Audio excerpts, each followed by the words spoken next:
God, we ask once again one simple thing. Allow us to be effective, God, in bringing the masses before you. In Jesus' name we pray. Amen. Amen. What up, world? Welcome to the Sick Radio Show, where the words that we spit make the devil sick. Yes, sir. We are so crunk to be in this piece. It is your boy, the Bear, MJZ. Oh, yeah. And this is the handsome fella, PCJ. Most definitely. And it's Young Poet. Already. Ladies and gentlemen, if you didn't know and recognize who that voice is, Young Poet. People think they learning me. Since I put the word in me. These haters on their job and they working overtime for free. See, I'm just sick of pain. The kind that's designed to burden you. Cause even when you doing right, it feels like it's burning you. Now, y'all can call that karma, but that's the devil hurting you. Sin's appeals a steering wheel. Can't you feel it turning you? Okay.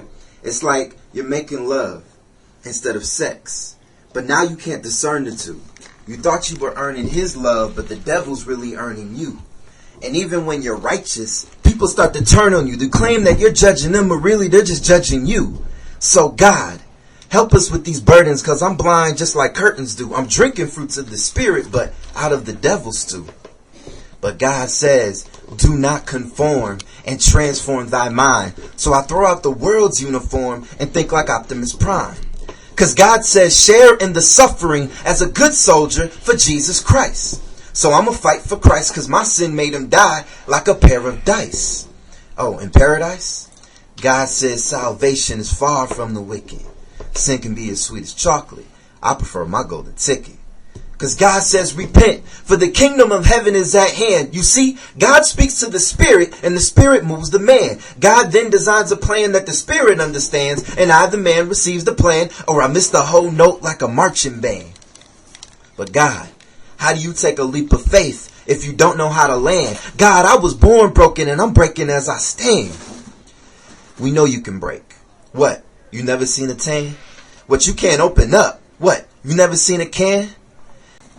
Yeah. YP, as I like to call him, Young Poet, folks. Yeah. Awesome cat, awesome individual. Well, you already know what time it is. Welcome to the Sick Radio Show. With words that we spit, we're making the devil sick. Yeah, we're extra crunk on today. An awesome individual that you have just heard blaze the mic was none other than the individual name as Young Poet. Check it, Young Poet. That piece right there, man, is extra fly, bro. I like all them terms that you had in there, man. Man, where did that piece come from, man? Yeah, I think specifically when I started to in my walk. Mm-hmm.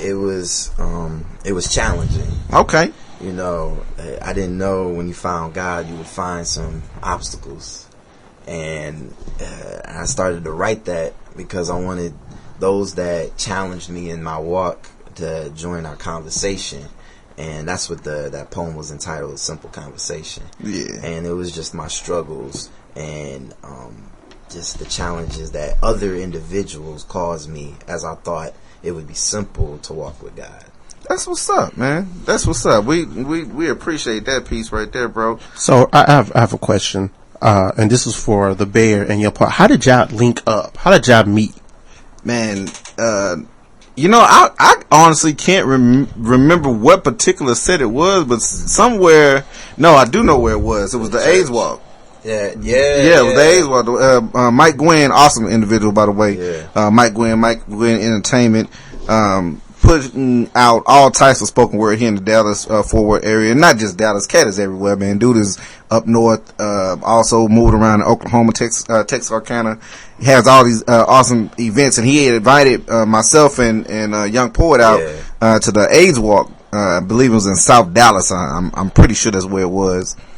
But I saw this dude's spirit, man, and he was a warrior, bro. And like when I saw it, I immediately had to talk to him, and we chopped it up a little bit. Yeah, dude is amazing, man. I wanted to ask you, and this is the question that we usually when we start up the show and we get out the poets in. Yeah. There's a question that we throw out there for all the poets, and the question is, where were you when poetry found you? Oh man, that's a crazy story actually. Well, I've been surrounded by poetry and things that incorporate poetry, like, you know, hip hop or even reading and books and playwrights. But what actually found me, I've actually been doing spoken word for about 2 years now. And 2 years ago, I was on a whole different track. I was actually pursuing to be a doctor. And What? yes, I was actually on the doctor route, and I just graduated from school, and so I was in the library constantly for 8 hours a day preparing for the MCAT. And, you know, what I found was I was doing the MCAT, I was doing the practice, the practice preparation, and then I found in my 15-minute breaks I would be writing poetry. And it was day in and day out, and it was really just a daunting thought where I realized my heart wasn't in this preparation. Right. And I realized I literally was looking at a book where I saw chemistry and I saw poetry. And it just in my heart, I was like, why don't I just do that? That's what I'm doing. That's where my proclivity is drawing me towards. So that's where I felt that God really just flipped the script with me. So I really just threw out my whole plan and I just started to go this route. And it's been a blessing ever since. I see. I love this cat's beginning, man. It is not too many people would catch that. Dude said that he was on his way to be a doctor. Doctor. Not really a doctor. A doctor. Yeah. And had an about face in the middle of becoming a doctor and decided, hey, this is some awesome stuff that God is laying in this pen and allowing me to put down on this pad. That's crazy to see that run. You know, I'm always excited to hear everybody's beginning story, but it's cool to me to see how we all end up getting there. We had Lynn Lyrics here. She was the first feature that was here, and she had mentioned about her beginnings and how she began. What brought her to writing poetry. But you know, for me, it's always interesting to see, you know, what drove us to pick up that pen or type on, you know, hit that keypad and get that journey started, man. Right. You know, and a lot of people don't know. It's usually, for most folks, when we do poetry or when a person begins that journey, it's not down the pathway that we've ended up on. Mm-hmm. As, you know, writing for God. A lot of times, a lot of cats' journey started, you know, just writing for the world, basically. You know, right. And, you know, writing, you know, to get girls. I'll put it out there. You know, most poets. That's where our beginnings started from. But it's always cool to hear people who had that push from God first. God was the one who spoke to him. That was the one who said, "Listen, you know, pick up the pen, write for me, spit for me." So, well, my question is pretty much is simply, congratulations, because, you know, word on the street that, you know, you found your rib. So, congratulations on that. Dude, you know, the bear guy got chairs thrown at him because he knew about it and he didn't tell none of us. Man, I almost got killed behind it, yo. Yeah, man. I almost got killed behind the face. I mean, everybody, they charged me up. So you just not gonna tell us that young poet? For real, you just gonna keep that a secret? Really? Then let me tell you what happened. We was at Oak Cliff Barber Fellowship, and he just popped out of nowhere. And all of a sudden, he said, you know, he's married. And I said, well, the last time we saw you, you wasn't married. Now you're married. Right. And I said, he was like, the bear knew, and we like, what? So you bust him, huh? Really? You busted. Wow, P, we better than that, man. I thought everybody was LinkedIn. That's dirty. Yeah, man. Yo, man, I wanted to also say congratulations to you, because, you know, people just don't know. Young Poet is all over the place. He is all over the place, folks. Young Poet just not debut, but was one of the feature artists that was on Flow anniversary that just happened this past Saturday, I believe. Then was on last night was on PTU with Fia Kennedy. Yeah. awesome individual, awesome poet in her own right, and has blessed us on today to come inside the studio to share some of his wonderful poetry with us on today. YP, I had another question for you. Sure. If you could tell people how important poetry is to you. You know, not just, you know, I'm sure other folks would, you know, think about the culture or whatnot, but right. To you, how important is poetry, man? I think poetry specifically to me is, and I don't think it's poetry in itself, but the actual gift itself. Right. I think poetry can be interchangeable, rather it's singing, rather it's dancing, rather it's you know, learning and teaching. For me, it's a gift from God, and that is something that I'm exercising now and practicing, because it's not just something I think I was fashioned to do, but I think it's also something that I can be used to execute a specific purpose. And that's why I'm out here trying to find that. And that's why it's important to me, because it's something that I can feel inside, and it has made an impact on others. And I want to use this as the avenue to do that. That's what's up. Yeah. That's what's up. It's not too many people who take advantage of the gift that they have and use it as a weapon in order to be able to, like, save people. Right. You know, so that's always commendable to hear somebody who has that desire, and to use that to answer the question how important poetry is to you. You know, that's an awesome thing. A lot of people, if you don't know, Young Poet, after I had originally got on set with this dude back when Michael Gwynn had put us on the A's Walk, I immediately asked him to come and be a part of an event that we had, which is We Give You Praise, and the whole concept behind it is just basically 8 awesome warriors for Christ who either do poetry or singing that just do what they can to uplift the name of Jesus, to, you know, create an atmosphere that people who may be lost might be able to come into and have a meeting with Christ and just let some things off of them. Yeah. And he was Young Poet was one of the cats, just telling the listeners, Young Poet was one of the cats that came out, and I mean, he was ready, like, it's battle time, let's go. Like, as soon as he walked in the door, I mean, I didn't have to get nobody up. You know, Young Poet was ready. He was, hey, I got my sword, my shield, I'm ready to run, let's roll. And that's always cool to see the zeal, for God, in individuals, you know, much less, you know, for those who are poets. You know, there's more that you can do, you know, or some people will say there's more that you can do in the world. Oh yeah. You know, it's, you know, we know cats that's out there spinning, hitting up sets and whatnot, and going to all these different places. But I'm excited for the awesome things that you do, man, and how God is blessing you, and all the different things that you're at. Tell them some of the different places that you've been, man. Yeah, I've been, I first came, cause I lived right outside of Detroit. So now I'm here in Texas, and speak to your point, what avenue you can, cause I wasn't thinking, what can I do with this gift? How can I impact the world? I was thinking my heart desires poetry. So when I first got here, I did open mics, and I was just doing poetry that I've written. And I realized that as I saw other artists and other poets, everybody had different purposes.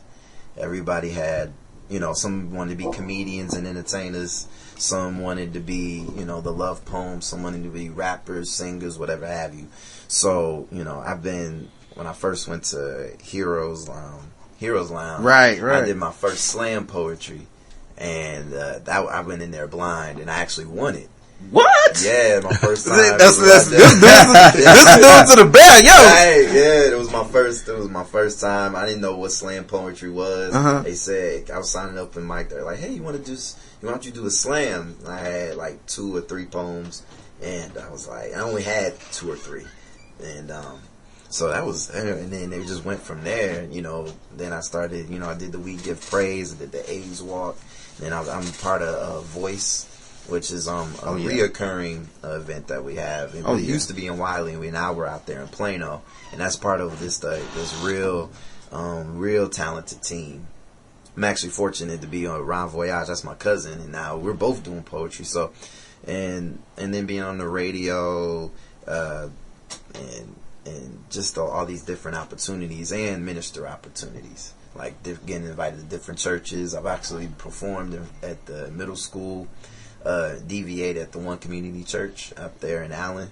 So it's just kind of just jet streamed into all of these different opportunities, and it all started when I moved here and I just did that slam battle, and it really crystallized my journey because I saw different poets with different intents and different motivations, and then that challenged me to say, okay, Jason, you have this gift. What are you gonna do with it? Yeah, you wanna go to the top and be a rapper? Do you want to go and be a motivational speaker? And I just said I want to be a poet and just try to uplift everybody. That's what's up. That's what's up. That's what's up. Hey, this is the Sick Radio Show on TMI Radio, local, national, global. Right now, we're going to go to a break, and you're going to be listening to Big Tat, I Live. So come back with us, listen to Young Poet, more of his interviews, and the topic, Wounded Warriors. TMI Radio, local, national, global.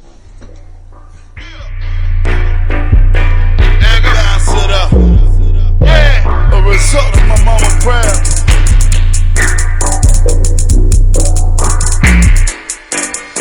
I like that so brand new. Praise of the God cause he pulled me through. Hard times come back and do what it do. A result when mama pray for you. I came too far, just turn back.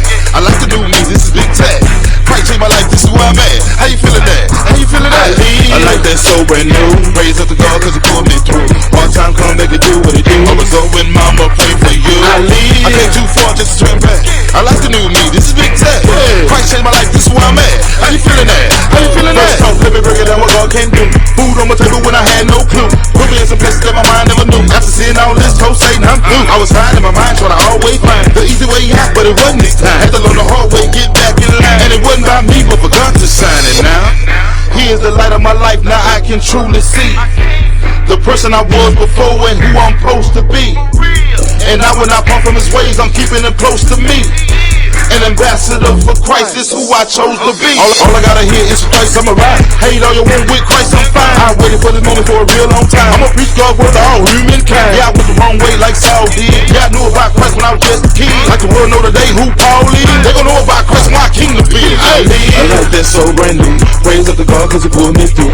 Hard times come back and do what they do. A result when mama pray for you. I came too far, just turn back. I like the new me, this is Big Tat. Christ changed my life, this is where I'm at. How you feeling that? How you feeling that? I like that so brand new. Praise up to God cause he pulled me through.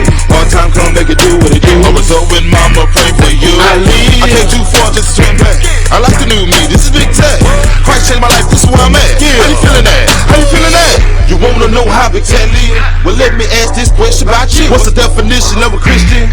And what you came up with, is it you? Now hold on my brother, not judging you. See every now and then I be messing up. Dip between now and then, couldn't tell me nothing. Got grown mind right, start saying something. I realized that I was tripping before I graduated high school. My mama said, now boy listen, I got 3 kids and didn't raise no food. You better sit down and start thinking.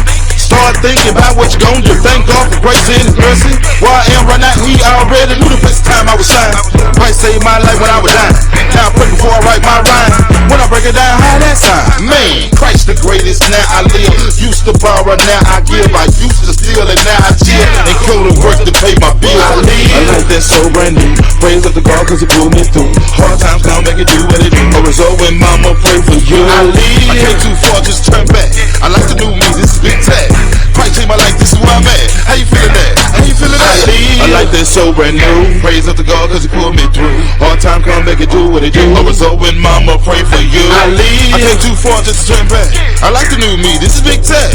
Christ changed my life, this is where I'm at. How you feeling that? How you feeling that? Down for a while, but today now rise. 100 miles and running on this journey, can't get tired. I learned how Christ got crucified, I promise y'all I cried. Christ, he dropped this in my spirit as I looked up in the sky. He say tell these folks the truth and the reason why you live. So I testify for Christ and I'm a witness who he is. If you're struggling with addiction, promise God can handle it. I told Satan he alive, my past behind me, so I leave. I like that so brand new. Praise up to God cause he pulled me through. Hard times come back and do what they do. A result when mama pray for you. I came too far, just turn back. I like the new me, this is Big Tat. Christ changed my life, this is where I'm at. How you feeling that? How you feeling that? I like that so brand new. Praise up to God cause he pulled me through. Hard time come back and do what it do. A result when mama pray for you. I came too far just to turn back. I like the new me, this is big time. Christ changed my life, this is where I'm at. How you feeling that? How you feeling that?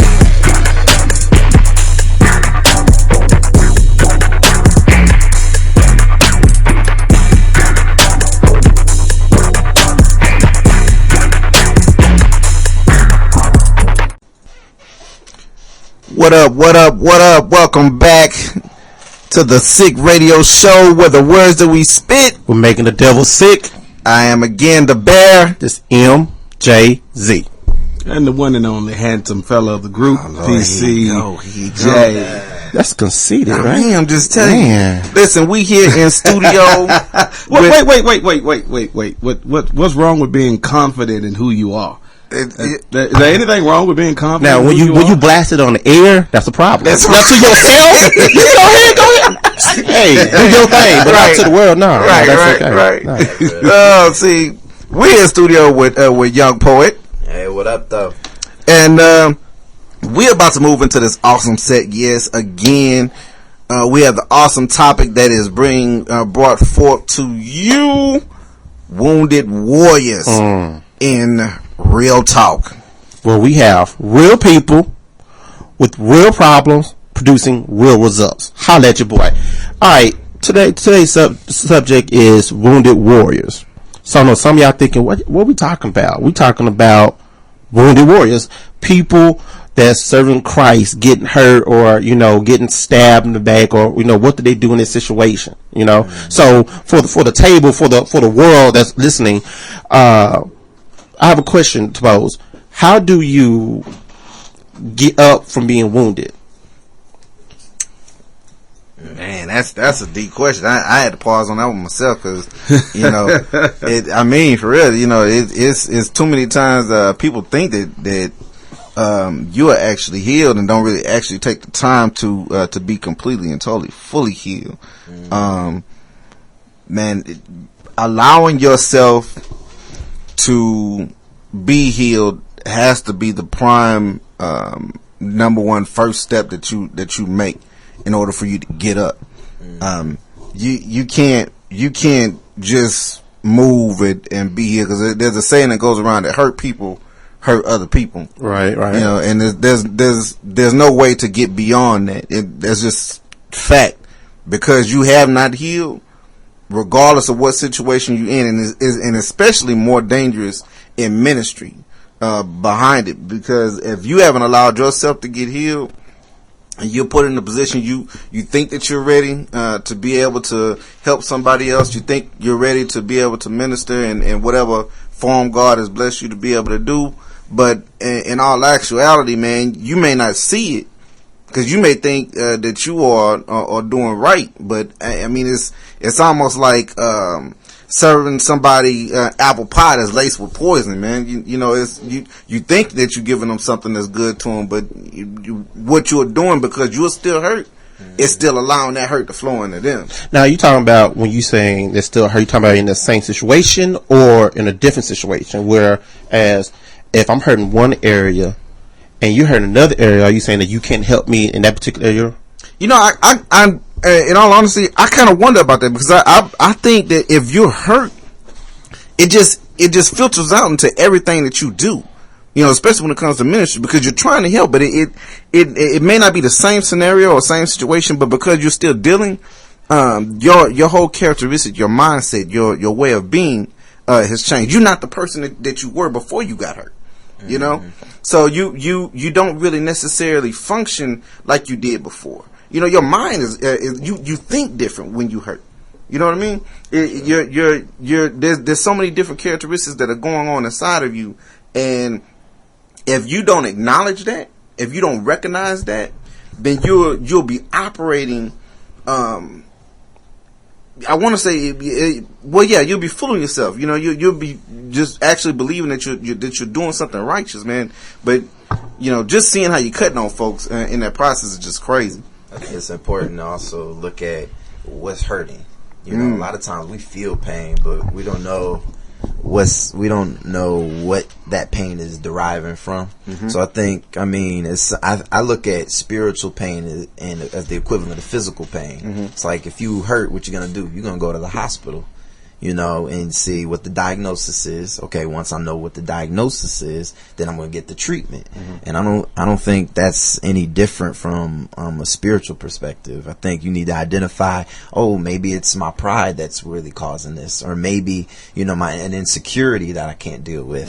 And then now that I know that, where do I go? There's a word, there's spiritual advisors, there's different things, there's prayer, there's different avenues to get that healing that is necessary, including time. And I mean, I think it is a process that you can compare to like a physical wound, because we're talking about wounded warriors, and when I see that, I see an actual warrior in battle that's getting hurt, and if he need to get healed, I would suggest him to go and get some help. I want to say this because I think that that's a mentality that's a part of the church world. Anywhere else that you go and you experience hurt, it doesn't stop you from being a part of it. If you have a car wreck and you get hurt in a car accident, when you get to a place to where you're needing to drive again, you get back behind the wheel. You may be a little skittish. It may take you a little time to pull out, you know, slower than you normally do, but you get back behind the wheel. Horseback riders, whenever they get thrown from their horse, they hurt their leg, they get up, they can barely walk again, but they're going to get back on the horse. Right. If there's a fight that breaks out in your school, you go to school, you get into a fight, but you go back to school the next day. Right. Church is the only place where people get hurt and don't want to go back. That's true. It is the only place where you get hurt and don't want to go back. It doesn't matter if you go to a hospital and a doctor gives you something of a misdiagnosis and you get hurt by this doctor. You don't stop going to doctors. Right. You find you another doctor. Right. Right. And the same thing has to happen as it relates to this church world that we live in. If you experience some kind of hurt, then first of all, you got to understand that we wrestle not against flesh and blood, but that this is a spiritual battle. It is a spiritual warfare. So if we're not wrestling against flesh and blood, then I don't have a problem with you. I have a problem with the spirit that's trying to use you, that's trying to get in between us, so that it can stop purpose, that it can slow down ministry. But even with that being the case, if I just have to go, find me another place where I can fit in and actually do some work and be of use to the kingdom. And that's what the enemy really wants to do, is to get you to a place to where you go to the house and you don't do anything. We say that we can go and we can have internet church, we can have TV church, we can have church in our house and all this other stuff. But even when the Bible says, forsake not the assembly of yourselves, it is a requirement for us to want to come back together again to worship in a corporate setting, because God ordained it. So with that being the case, when God speaks to the house, because he does have a right not to speak to you in your house on certain issues, that he'll speak to the house in which he set in order. Prime example, he told the prophet Jeremiah. Jeremiah was a prophet of God, which means that he speaks to the people on behalf of God. But at this particular time in Jeremiah 18, God tells him, go down to the potter's house. And I'm not saying anything else to you until you get there. And then he got there and he saw the potter doing a work on the wheel. So he showed him something in his house that he wouldn't necessarily show Jeremiah at his own house. And so when we forsake the assembly of ourselves, we forsake the ability to see God's revelation in the house where God resides. So with that being the case, because we are hurt does not necessarily give us the right to be able to go and sit down on God because we feel like somebody else has wronged us. See, here's the thing is, each one of us has purpose. And so if we go home and we sit down, then the question is, who will you purpose to help that you're not helping because you got hurt in the process? Right. Mm-hmm. You know, I was gonna pose this question also too, just to kind of throw that out there.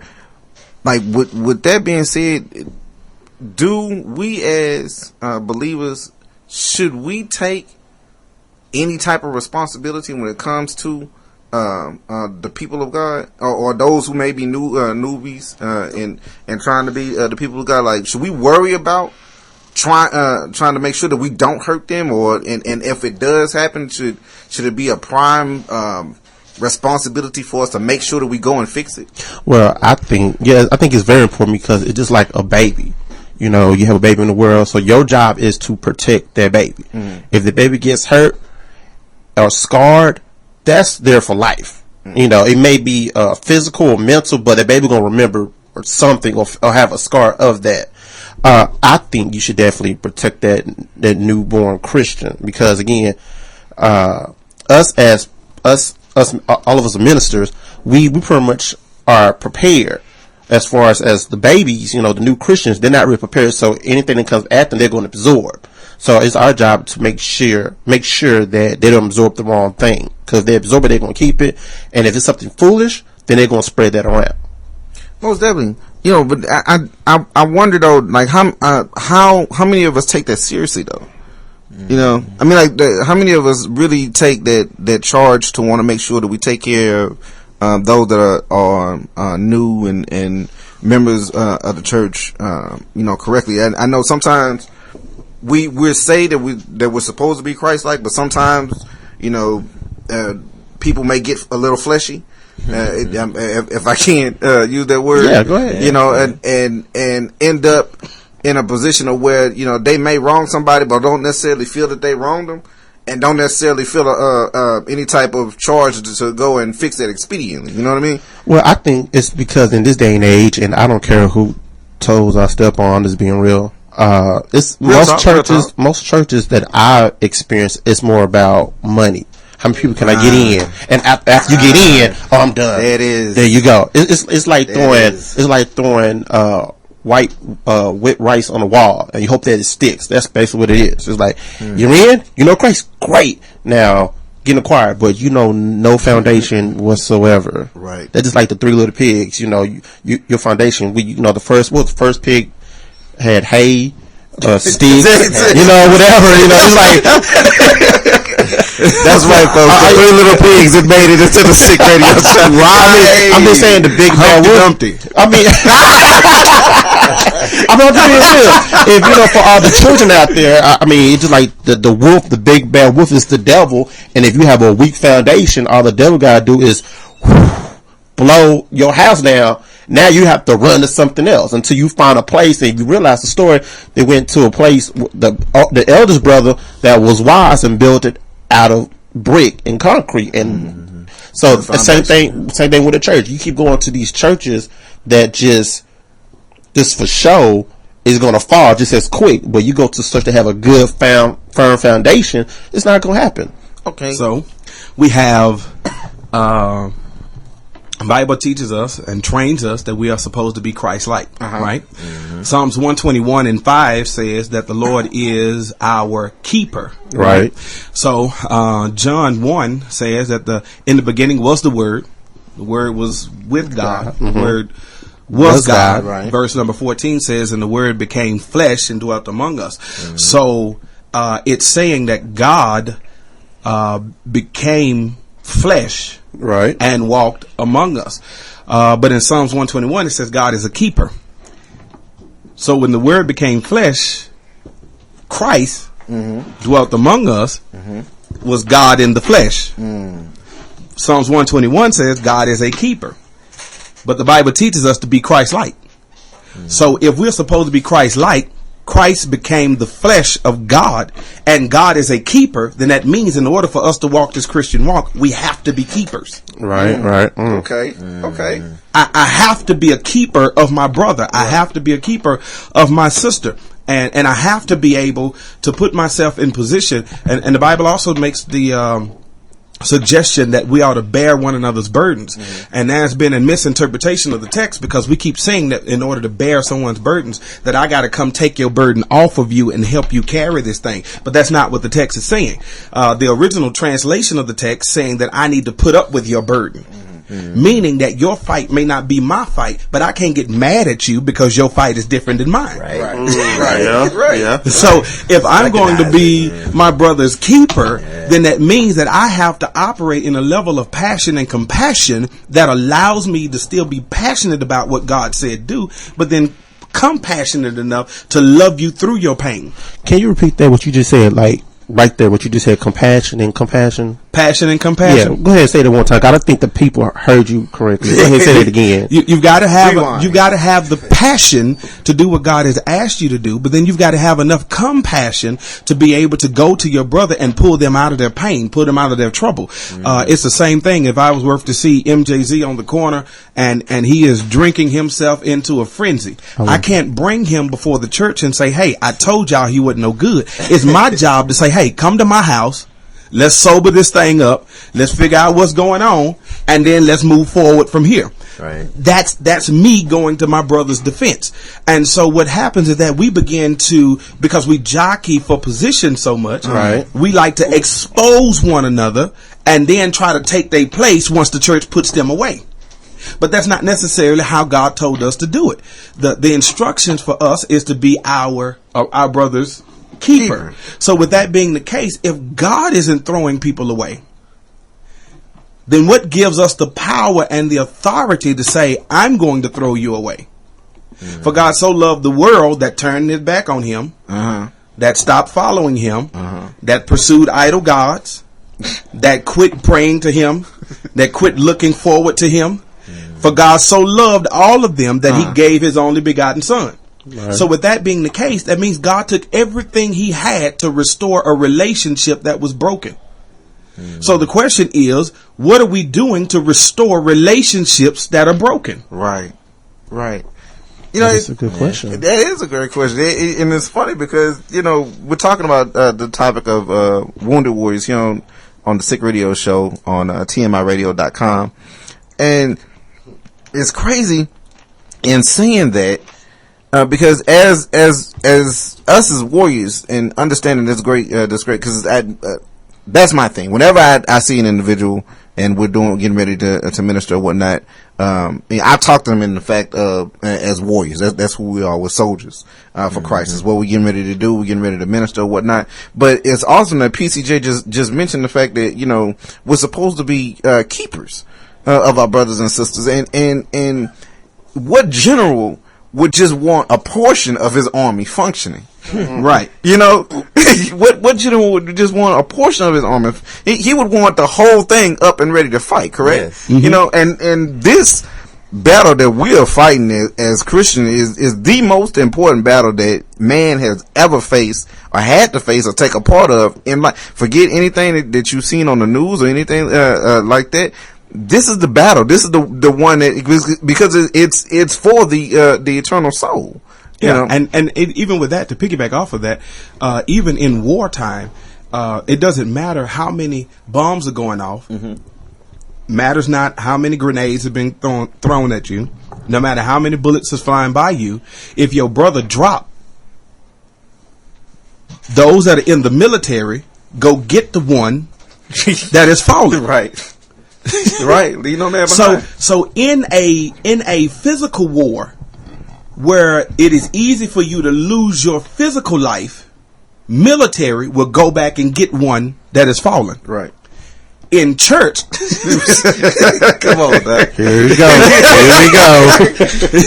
In church, we go through this spiritual fight and see our brother slain, and we'll step over them and keep moving because it's not our issue. You know what? That's funny you said that, because you know you're mind read, by the way.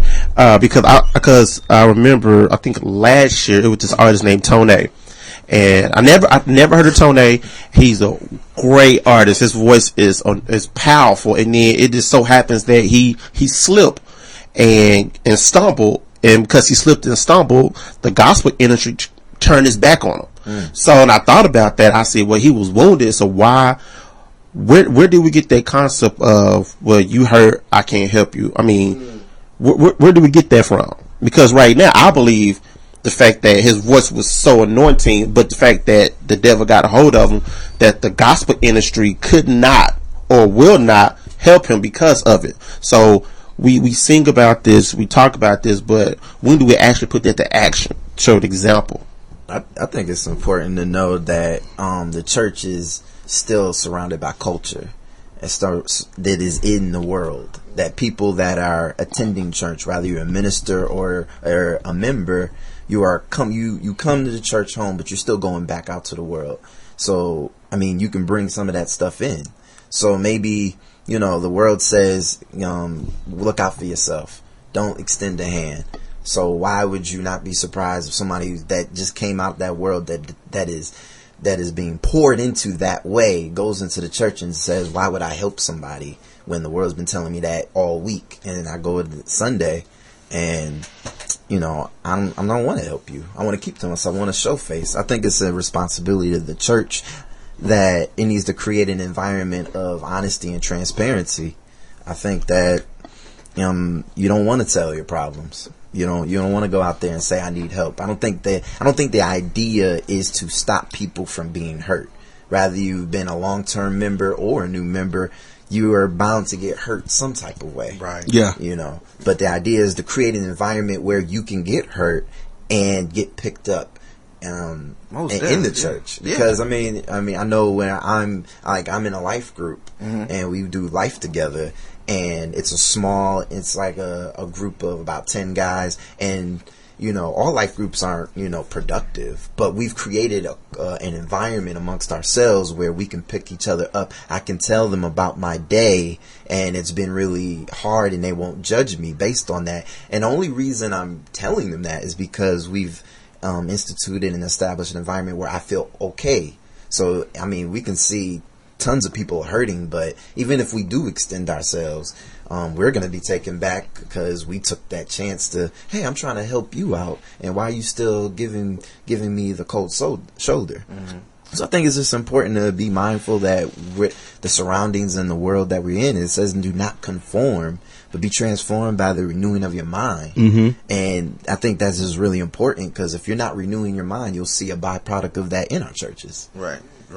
That is most definitely true and dope. To be stated by the awesome young poet. Yeah. Listen, I like that. we have another portion of our show that we absolutely love to get in contact with and bring the people in on. We've had real talk, but it's time that we go ahead and move to that wonderful place, PCJ Corner. Listen, we talk about wounded warriors, and we talk about that it is a misunderstanding that in church, and I know we say it a lot of times, that hurt people, but truth be told, God sometimes uses hurt people to condition his people, and there's a biblical record of it. And the fact of the matter that, number one, you have a hurt person by the name of Abraham who was hurt because of his nephew Lot, but God still used him to be a blessing to the people of God. You have another hurt person by the name of Elijah who sat in the backyard of Jezebel, who was pronounced a death sentence over his life by Jezebel, and he ran off and said that, God, I just want to die, just take me away from it all. But then God told him, I need you to get up and eat something because you're getting ready to go back to work. Jeremiah was hurt. He was extremely wounded by God himself, and he sat down in Jeremiah and said, God, I'm not going to speak your name. I quit. I resign. You lied to me for the last time. But he said it was like something that was like fire shut up in my bones, and I just couldn't sit there any longer. And so he had to get up and get back to work. And David was a wounded warrior because after he had slain a husband so that he could take his wife, the Bible said that his friend came to him and told him, hey, listen, God is going to get you back. And there it was, David's firstborn child from that woman dies, but David had to get back to work. And so God sometimes uses wounded warriors in order to condition his people. And here it is, we deal with the olive press, and we deal with the Garden of Gethsemane, and the olive press, there is this huge olive press where they placed all the olives on, but then they would place this heavy wheel on top of it, and they would roll the wheel across the olive and force the oil to come out of the olive.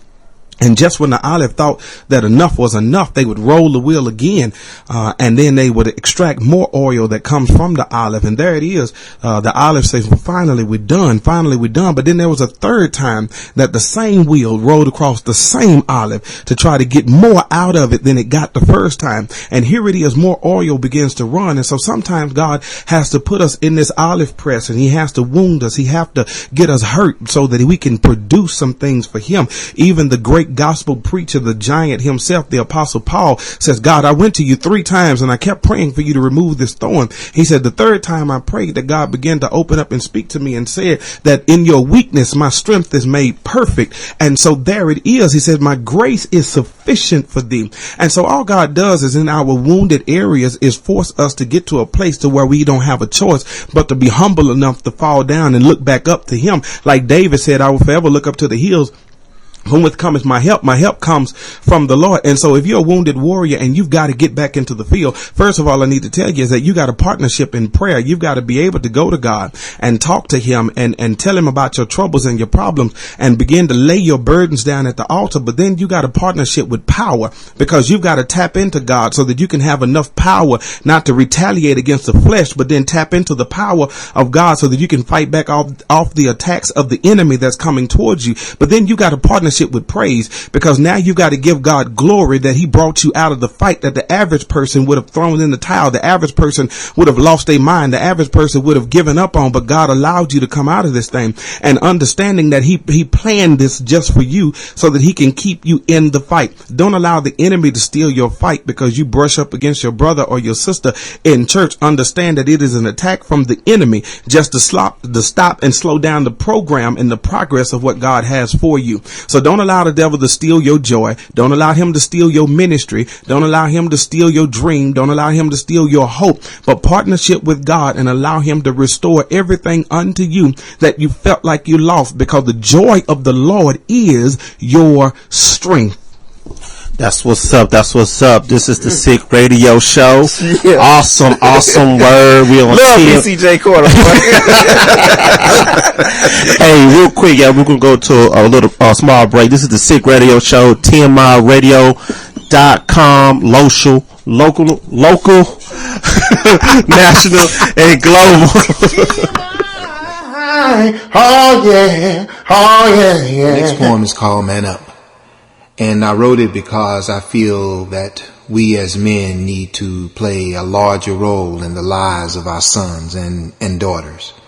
And so this goes out to all my brothers, because our young people are in need of our help and our support.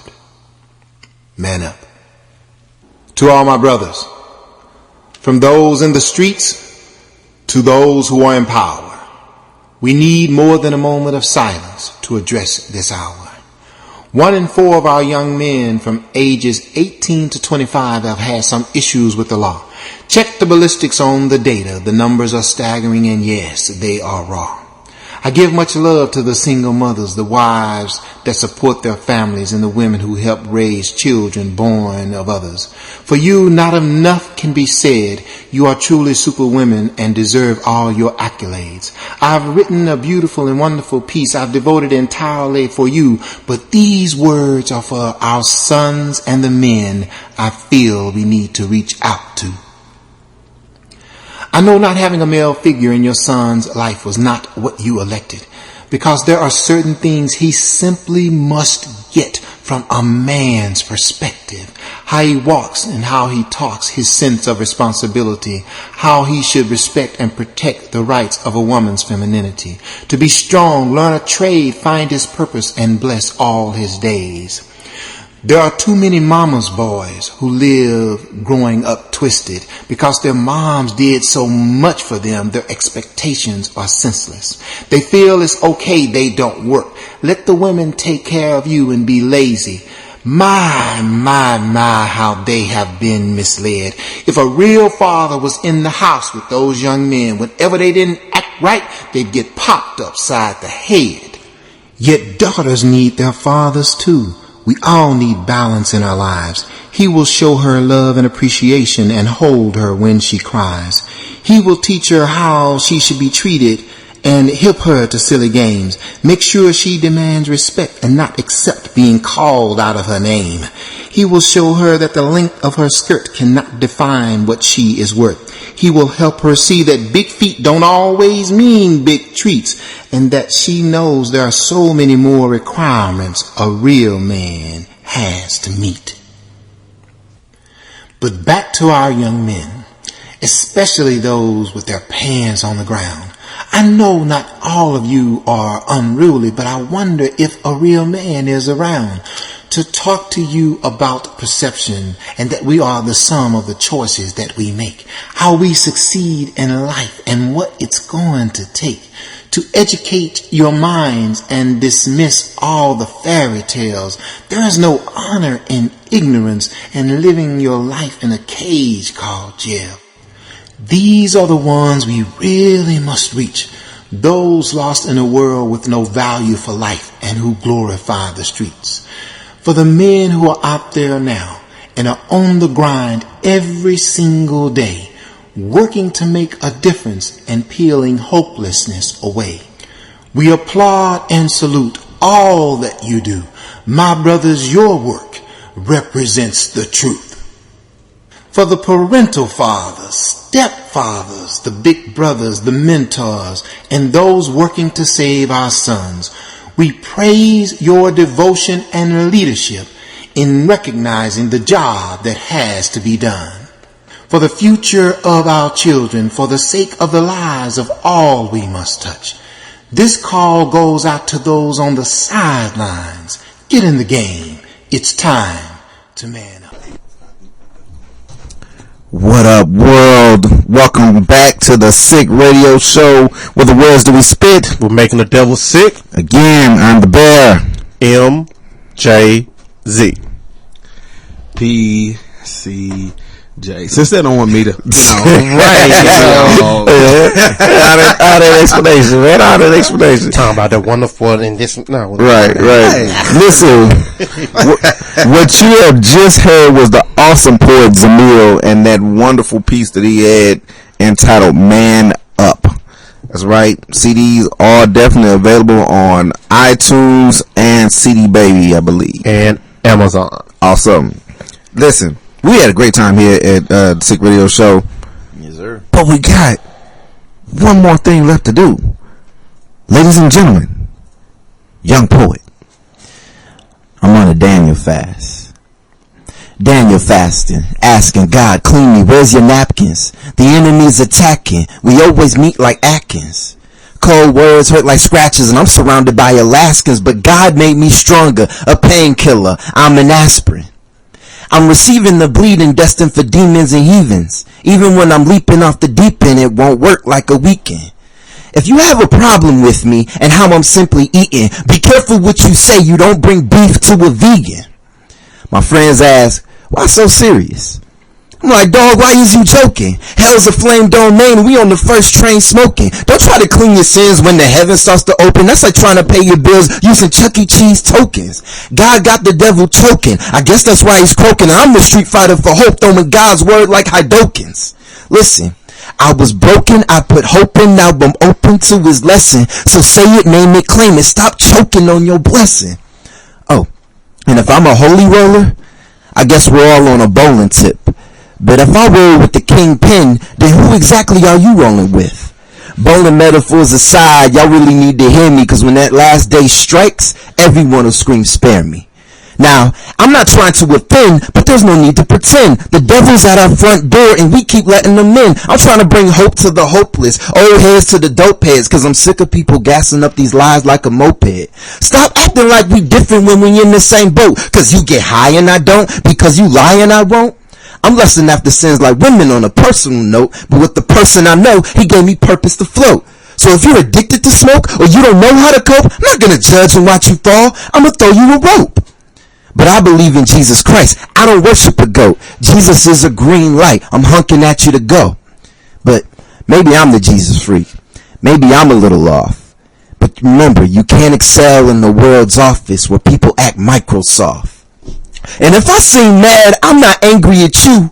But how would y'all react if they started aiming at you?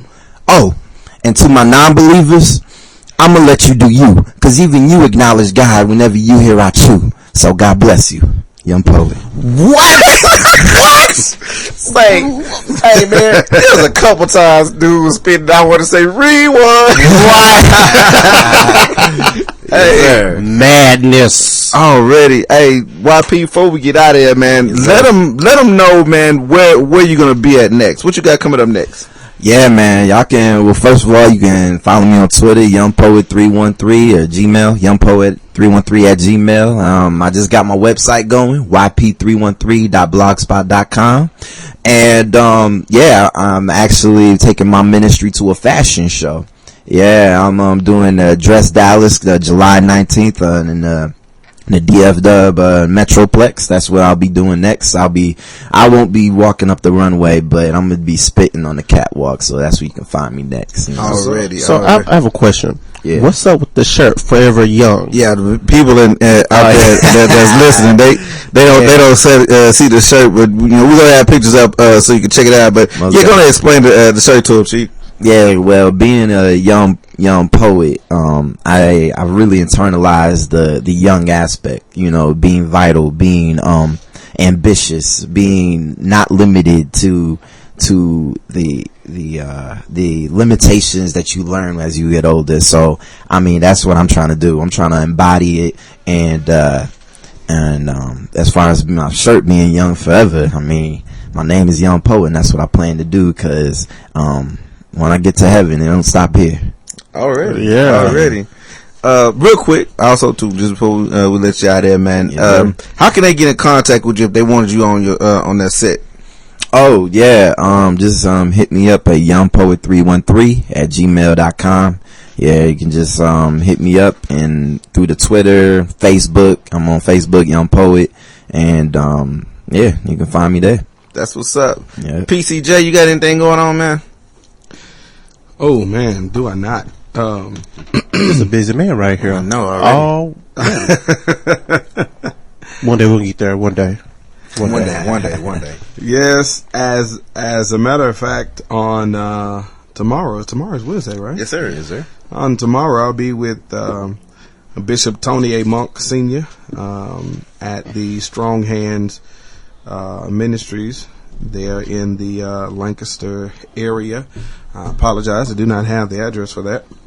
So that is my very next engagement, and I guess the rest of this stuff I can get to you later, but I do want to give you guys a heads up that come July 8th is my birthday. Oh, Okay, everybody, go to sleep that day. Do not wake up. Do hibernate. Do something. I'm just saying. Well, see, here's the part that he missed. July 8th is the second Tuesday of July, so if they go to sleep, that means they missed the show too. Okay. You just told people not to listen.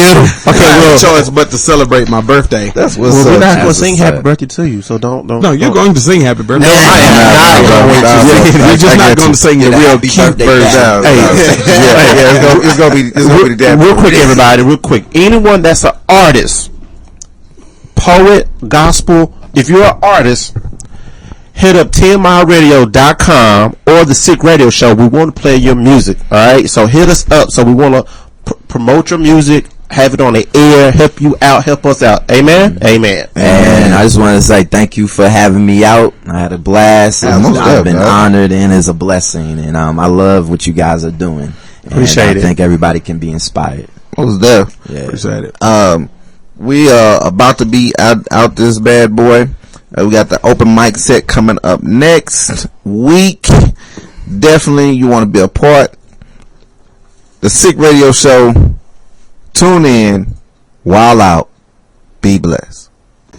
Listen, do not allow yourself to sit at the house and wallow in your pain and your frustration, but jump back into ministry and find yourself in someone's church to where God can use you and you can work out your soul and salvation.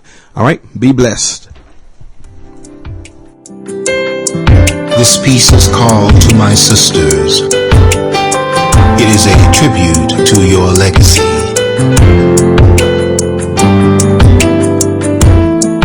You are the essence of life. You were born to give. Pour from the soul of my being, you are my most precious rib. From the motherland to the promised land, you carry the torch for our race with warm and caring hands. For your unconditional love, the depth of what you feel is like no other.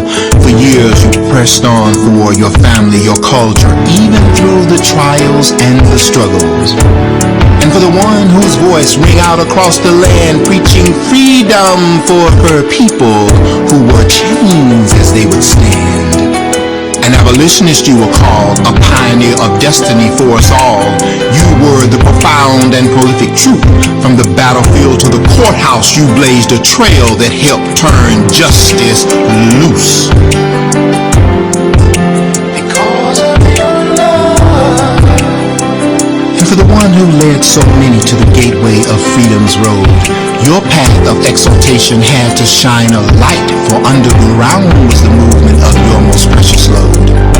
And to the one who would not give up her seat and had the courage to say, this space is mine, she sparked a movement that rearranged the history of our times. And how can the sun's reflection bring material images of poetry to teach and reach our eyes without the one so strong and gifted who with her majestic pen moved nations to say they rise?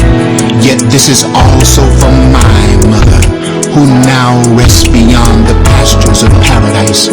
Too soon did I lose the soul of my heart, my rock, my life. Because of her fate, she stayed on bending knees. I am here today because she beseeched God on my behalf, so that his grace and favor would never leave. And what words can be written of a woman who makes a difference with each day that she lives? She rewrote how plasma and glass are viewed with her depth and how purposely she gives.